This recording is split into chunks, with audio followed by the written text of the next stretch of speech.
জুলাই মাসে গণহত্যার ব্যাপকতা যে কতটা গভীর তা আস্তে আস্তে কিন্তু টের পাওয়া যাচ্ছে। প্রতিদিনই মৃত্যুর মিছিল সেটি বাড়ছেই, কোনোভাবেই শেষ হচ্ছে না। শেষ পর্যন্ত সিএমএইচ এখন এই চিকিৎসার কাজে যুক্ত হয়েছে। ৩ শতাধিক শয্যা রেডি করা হয়েছে, সেখানে আহতদেরকে চিকিৎসা দেওয়া হবে। কেননা প্রতিদিন ২ জন ৩ জন ৪ জন করে কিন্তু মারা যাচ্ছে। এবং সর্বশেষ যেই খবর সবার হৃদয়কে নাড়া দিয়েছে সেটি হচ্ছে মৃত্যুর সংখ্যাটা জানতে পেরে। অনেকেই প্রথমে ধারণা করছিল ২০০, ৩০০, ৪০০, কিন্তু মনে মনে অনেকে ভাবছিল বোধহয় ১,০০০ ছাড়িয়ে যেতে পেরে। আসলে মানুষের সেই আশঙ্কাই এখন সত্য প্রমাণিত হচ্ছে। সর্বশেষ যে খবর তাতে বৈষম্য বিরোধী আন্দোলনে অর্থাৎ জুলাই মাসের ১৪-১৫ তারিখ থেকে যেই হত্যাকাণ্ড শুরু হয়, গণহত্যার প্রক্রিয়া, সেটি ৫ তারিখ এবং ৫ই আগস্টের পরেও ঘটেছে। তার সংখ্যা ৮১৯ জন। এই সংখ্যাটা HRSS তারা আনুষ্ঠানিকভাবে মানবাধিকার সংগঠন হিউম্যান রাইটস সাপোর্ট সোসাইটির প্রতিবেদনে বলা হচ্ছে, গণমাধ্যম, হাসপাতাল ও অন্যান্য সূত্র থেকে এবং বিশ্বাসযোগ্য তথ্যের ভিত্তিতে তারা বলছে যে এই সংখ্যা কমপক্ষে ১,০০০ হতে পারে। এই সংখ্যা হয়তো যেভাবে প্রতিদিন আহত যারা বিভিন্ন হাসপাতালে চিকিৎসা আছে, যেভাবে মারা যাচ্ছে, সেটি হয়তো ১,০০০ ছাড়িয়ে যাবে। জাতীয় প্রেস ক্লাবে হিউম্যান রাইটস সাপোর্ট সোসাইটির সংবাদ সম্মেলন হয়, সেখানে এই সংখ্যাটা জানানো হয়। বাংলাদেশের সাম্প্রতিক বৈষম্য বিরোধী আন্দোলনে ৮১৯ জনের মৃত্যুর তথ্য পাওয়ার দাবি করেছে মানবাধিকার সংগঠন হিউম্যান রাইটস সাপোর্ট সোসাইটি। আর জাতিসংঘ কিন্তু বলেছিল যে এই সংখ্যাটা ৬৩০ জন তারা উল্লেখ করেছিল। সংস্থাটি বলছে যে তারা ৬৩০ জনের পরিচয় শনাক্ত করতে পারলেও বাকি ১৮৯ জনের পরিচয় এখনো তাদের অজানা। সংস্থাটির প্রতিবেদনে বলা হচ্ছে ১৬ই জুলাই থেকে ৩রা আগস্ট পর্যন্ত ৩১১ জন মারা গেছে এবং ৪ঠা আগস্ট থেকে ১৮ই আগস্টের মধ্যে আরও ৫০৮ জনের মৃত্যু হয়েছে।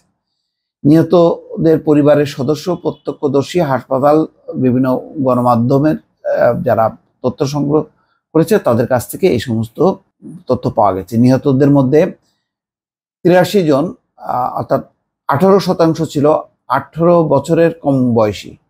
১৮ বছরের কম বয়সী ছিল ৮৩ জন। ২৪০ জন ৫১% ছিলেন যুবক। ১২৬ জন ছিলেন অর্থাৎ ২৭% ছিলেন মধ্যবয়সী এবং ২১ জন অর্থাৎ ৪.৫% ছিলেন বৃদ্ধ। বিশেষভাবে শনাক্তকৃত নিহতদের ৬৯% বয়স ৩০ বছরের নিচে। এছাড়া নিহতদের মধ্যে ১০ জন মহিলা ও শিশু ছিল। দর্শক, ৫ জন সাংবাদিক এবং ৩৫ জন বিভিন্ন পেশার লোক ছিল এবং ১৪৪ জন ছাত্র, ৫৭ জন শ্রমিক, ৫১ জন আইন শৃঙ্খলা বাহিনীর সদস্য। যদিও আইন শৃঙ্খলা বাহিনীর সদস্যর সংখ্যা এখন বলা হচ্ছে শতাধিক। তো সব মিলিয়ে আসলে এই ক্ষত অনেক গভীরে, সেটি বলার অপেক্ষা রাখে না। পরিস্থিতি পর্যবেক্ষণ করে এবং তার ভয়াবহতা টের পেয়ে সিএমএইচেও এখন চিকিৎসা শুরু হয়েছে। ৩২০টি শয্যা প্রস্তুত করা হয়েছে। আহতরা বিনামূল্যে চিকিৎসা পাবেন, এটি বলা হচ্ছে। একটি ছবি দেখা যাচ্ছে, ঢাকা সম্মিলিত সামরিক হাসপাতালে চিকিৎসা চলছে গুলিতে আহত ঢাকা আলিয়া মাদ্রাসার ছাত্র হাবিবুল্লাহ হামিমের। সাধারণত সামরিক বাহিনীর সদস্য এবং তার পরিবারের সদস্যরা সিএমএইচের চিকিৎসা সুযোগ পান। বিশেষ কোনো নাগরিক বা জটিল কোনো পরিস্থিতির রোগীকেও এখানে চিকিৎসা দেওয়া হয়। সাম্প্রতিক আন্দোলন ঘিরে আহত বিপুল সংখ্যক বেসামরিক নাগরিককে চিকিৎসা দেওয়ার উদ্যোগ নিয়েছে হাসপাতালটি।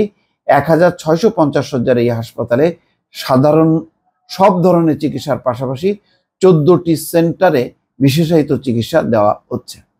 সিএমএইচে ট্রমা ও বার্ন সেন্টারে সম্পূর্ণ পৃথকভাবে আন্দোলনে আহত রোগীদের চিকিৎসার আয়োজন করা হয়েছে। মঙ্গলবার দুপুরে দেখা যায় সারি সারি শয্যা প্রস্তুত রাখা হয়েছে।